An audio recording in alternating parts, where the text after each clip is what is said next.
TH Deck Building. I am your host, Demo, and I got another spoiler video here for Phyrexia All Will Be One. This one's going to be a little bit different because there's a particular commander that I have to talk about that was actually spoiled quite some time ago. So let's get into it. It is the new Elesh Norn, Mother of Machines, and I'm sure most people have already seen this card because it came out actually, well, it got spoiled before Christmas. They threw out a couple of these cards from this set before Christmas, and I had so much stuff going on, with my channel and everything that I didn't have time to talk about it. So I'm talking about it now, but for a very specific reason. So if you haven't actually seen it before, 4 and a white Phyrexian Praetor, 4/7, has vigilance, so similar to the first one, right? The original Elesh Norn. If a permanent entering the battlefield causes a triggered ability of a permanent you control to trigger, that ability triggers an additional time. So like a Panharmonicon, essentially, right? Very similar there, but also in typical Praetor fashion, permanents entering the battlefield don't cause abilities of permanents your opponents control to trigger. So we're giving that downside effect to our opponents as well, right? This is a powerful card for sure. As you would expect from a new Elesh Norn, it has 2 really great abilities. And obviously, as a commander, if you're building this deck, you're going to want to do an ETB strategy here, obviously, right? Your permanents are going to trigger an additional time. ETB creatures work great. You could even do a landfall deck here, I suppose. I mean, that is a permanent entering the battlefield. I don't know how much support there is for a mono white landfall theme, but it doesn't even have to be creatures. It can be any permanent entering the battlefield. There's a lot of interesting things you can do here. The other ability here is also really handy, obviously, because it's likely you're going to be affecting your opponents. If your opponents happen to have an ETB deck, it's going to completely hose them. If they have a landfall deck, again, it's really, really going to hurt them a lot, right? Because the land entering the battlefield isn't going to trigger anything. So that rampaging Balos is just going to sit there not really doing anything. So that can be really good as well. It can be. I think pretty much any commander game you play, at some point, your opponents are going to play an Eternal Witness or Rexage or something like that it's going to ETB and it's just not going to do anything. So that is really good. My first reaction when I saw this card is, oh, that's pretty good. It's a pretty good commander, but more so the reaction to this card is about how it's going to go in the 99 of decks. Obviously, it's going to go in the 99 of a lot of those ETB decks. I guess if you're, again, playing a landfall deck, like maybe an Omnath, right? The 4-color Omnath, this probably would be a great fit because you're getting those double landfall triggers as well. There's a lot of decks that it fits in. Now, there has been some pretty extreme reactions to this card, and I'm a little surprised. In particular, one of the creators of the Commander format, Sheldon Menery, he was one of the original creators. He's also on the rules committee, so he's one of the people who decides which cards get banned and all that kind of good stuff. He had a pretty extreme reaction to this card, and apparently he actually saw the card before it was actually going to print, and he begged Wizards of the Coast not to print it.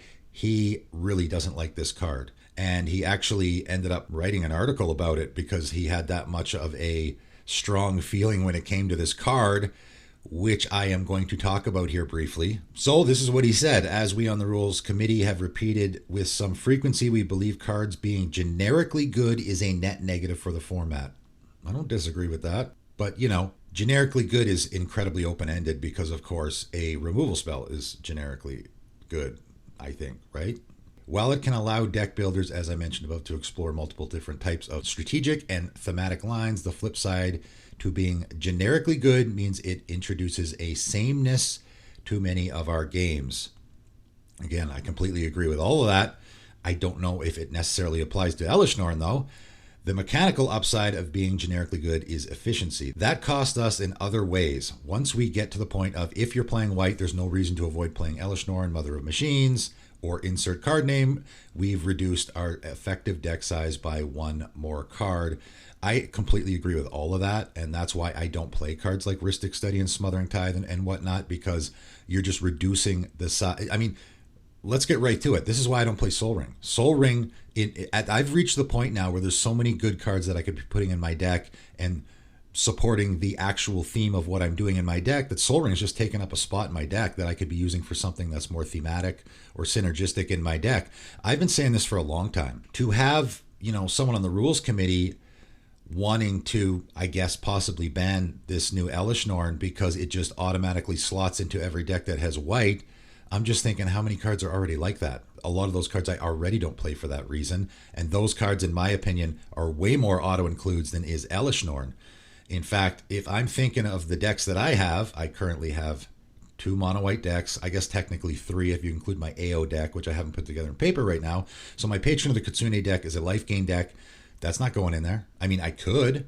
Sure, you could put it in there, but it's not going in there because it doesn't fit what I'm doing. I already talked about this on my year-end review video of I've reached a saturation point, as a lot of us have, where my Patron of the Kitsune deck, there's no room for a card like that in there. Yeah, it's a good card. I probably have a few ETB creatures in there that could benefit from it. The downside, again, is probably going to give me a benefit in a game because it's going to hurt my opponents, but I just don't have room. I'm not going to auto-include Elesh Norn. I mean, let's look at the other Elesh Norn. There's another, that is a generically good card that you could put in any white deck, and it's going to be great for you. A lot of people do.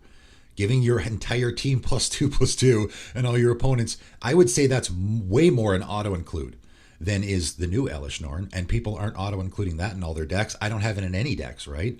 My AO deck, again, an artifact theme. Nope, not putting it in there. It doesn't fit there at all. And then I have my Benny Brax deck, which is a token theme, and maybe it fits in there because I do have some creatures that ETB and create tokens.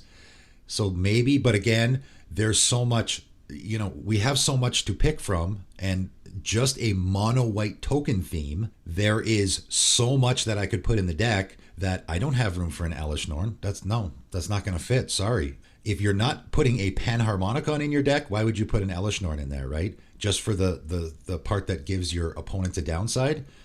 Again, Torpor Orb. There's a card that you technically could throw in any deck, and it's probably going to benefit you by hurting your opponents. How many people are throwing Torpor Orbs in their deck if it doesn't actually fit what they're doing? Not that many people, right? So first of all, I disagree that Elesh Norn is just an auto-include in every white deck. I don't see that at all. It's a good card, but I'm not going to put it. I have 3 white decks. It's going in none of them. Secondly, again, I think the other Elesh Norn is way more of an auto-include. And thirdly, we have so many already. If the issue here is this is just an auto-include that is inserted into every deck, and I completely agree with that we don't need more of that. I don't think this card is one of them. And also, there are so many more already that are way above that. If you're talking about auto-includes, and I talked about this in my banned video. Someone said, you can't unban cards like this because then it just becomes an auto-include in every blue deck. How many of those? We already have that.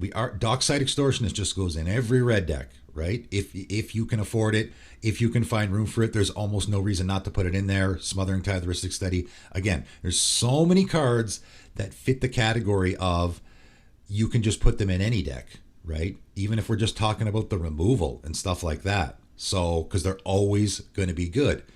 So that's already the case with a lot of stuff. So again, like I said in my ban video, I don't think that's not a good reason to ban a card. It just automatically gets slotted into every deck.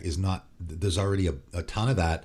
And for me, and I think a lot of people would feel the same way, yeah, you could put Elesh Norn in your deck, the new one, but why would you put it in there unless it actually really fits with what you're doing? Because you could probably find a better card that more synergizes with your deck. I mean, there might be some people that think this card is so good that they're going to throw it in any white deck that they have, but you might actually be doing your deck a disservice by doing so, because if it doesn't fit with what you're doing, then why would you do that? There's a combination of things going on here. Number one, first of all, again, I completely agree with the more generically good cards that doesn't help the format. I completely agree. That's why I don't play a lot of those cards, right? It just takes up a spot in your deck where you could be doing something that's more flavorful, thematic, synergistic. I disagree, though, that this is just an auto-include in every white deck. I don't think so at all. Maybe he's thinking that this card should be banned in the format. No chance. Again, for me, if you watch my ban video, I lean towards more of unbanning things, and there has to be a really good reason, in my opinion, to ban a card. So I definitely wouldn't do that. It's going to see a lot of play in the format. For sure. I see it's already a pretty expensive card. Might be kind of a popular commander as well, but Certainly not an auto include in every deck, not by a long shot. All right, let's move on to some more commanders here. Kethek, Crucible, Goliath, 2 black and a red. Phyrexian Beast, 4/4. At the beginning of your end step, you may sacrifice another creature. If you do, reveal cards from the top of your library until you reveal a non-legendary creature card with lesser mana value. Put it onto the battlefield and put the rest on the bottom of your library in random order. At the beginning of your end step is great because, of course, you get your commander out and then you immediately get that ability on your end step. You are in the sacrifice theme, which Rakdos does really, really well. There's tons of support there. I just talked about Forge Boss. And a lot of people are like, not very good because it only triggers once each turn. Yeah, but this is a perfect example of where that's a great fit because you're only going to be sacrificing one creature a turn. So why not hit your opponents all for 2 damage, right? You're going to reveal cards from the top of your library until you reveal a non-legendary creature card. So you can't be cheating giant legendary creatures into play. That's fine. There's lots of great non-legendary creatures that you can be cheating into play. However, with lesser mana value and put it onto the battlefield. So here's a great thing you can do, like sneak attack, right? Anything like that. I mean, I shouldn't say anything like that because there's not a ton of effects like that. But a sneak attack, you can sneak attack a giant creature into play because this cares about mana value. Sneak attack a giant creature in play, like an 8 mana creature.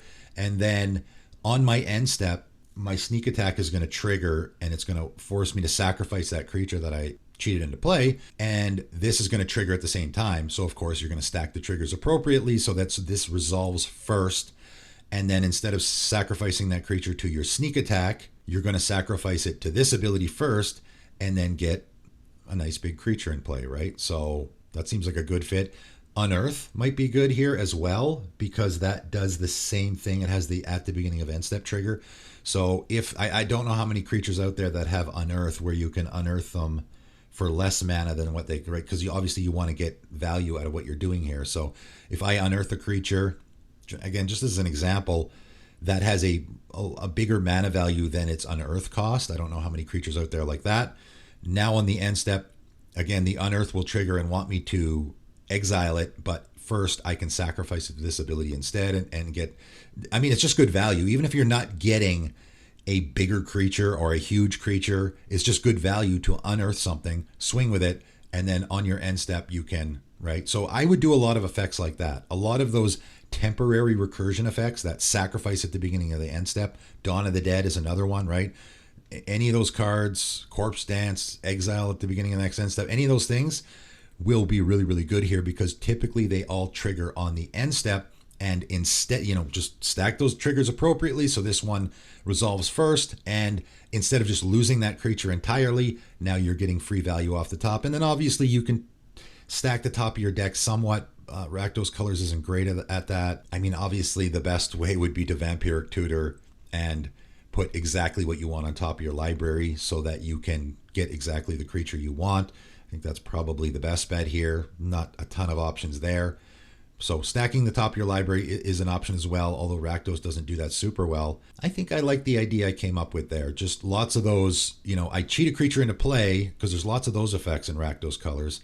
I will also point out Flame Shadow Conjuring will also work with this because when you create a token of a creature, it actually has that mana value. A lot of people don't know that. So if I put a creature in play and then I pay the 1 red and Flame Shadow Conjuring it, again, that creature will get, I think, exiled at the end step, the token copy. You can sacrifice it first, and even though it is a token, its mana value is considered to be whatever the original mana value, because when you create a token copy of a creature, it is exactly like the original card, mana value included, so that works here as well. I think there's a lot of interesting things you can do with this commander. Really neat. And again, you're in the sacrifice theme, which is lots of support there for Rakdos as well.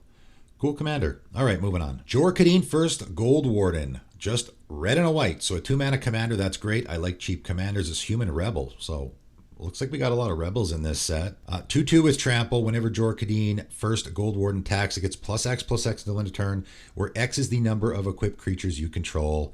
Then if Kadeen's power is 4 or greater, draw a card. So, I mean, we're doing the Boros equipment thing again. I thought they sort of had enough of that. There's already a ton of Boros equipment commanders already, obviously. There's even ones that draw you cards, so nothing new here at all.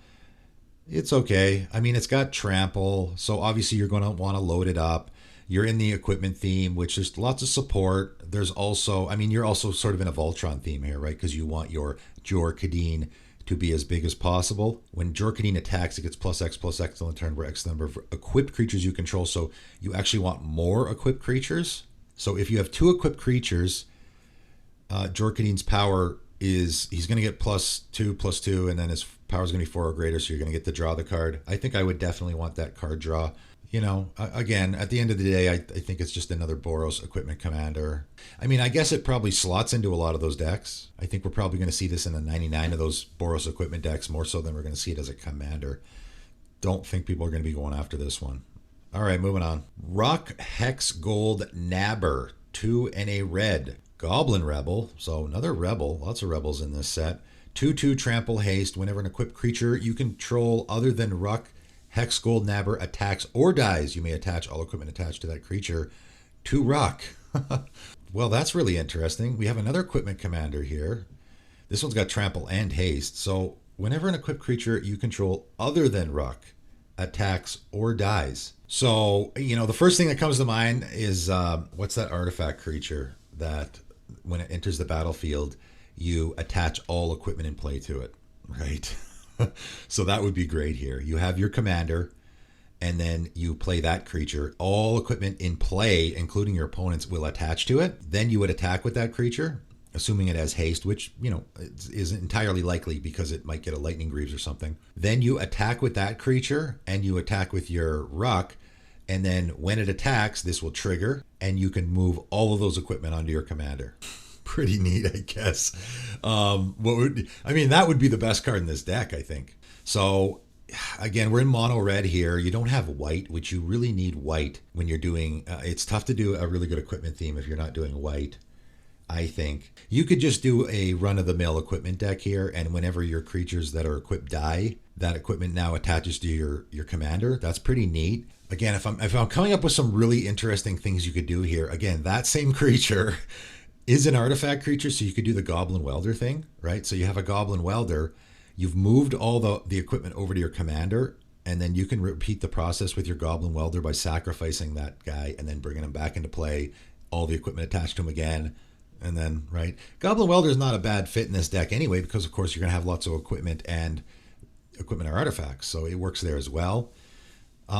It's an interesting one. I definitely don't think it's going to be too popular. Again, the fact that you're in mono red, this would be a way more interesting one to have as the Boros version. I guess it's a goblin, but this would have been really, really interesting if it was Boros, because I can think of a couple neat things you could do here. The fact that it's mono red really hinders you quite a bit here, but I think there's probably some interesting things that people could come up with, little interactions that you can have. But at the end of the day, it's just good value to have. You know, you've used the mana to equip it to another creature, and then when it dies, you get to just stick it to your commander. So that's pretty neat. I like that a lot. I guess also there are other creatures that can automatically attach equipment to themselves. I don't know how many of those are in red. So again, that's probably the direction I would go here, where I would cheat equipment costs onto that other creature, and then you could do this, and then obviously it slides over to your commander when that creature attacks or dies. So there's probably some neat things you could do here. It's interesting. I would say it's a more interesting equipment commander than the last one. Again, unfortunately, it's just mono red. All right, moving on. All right, last one today. Kemba, Kha Enduring. Are we going to get another equipment commander here? I didn't do this on purpose.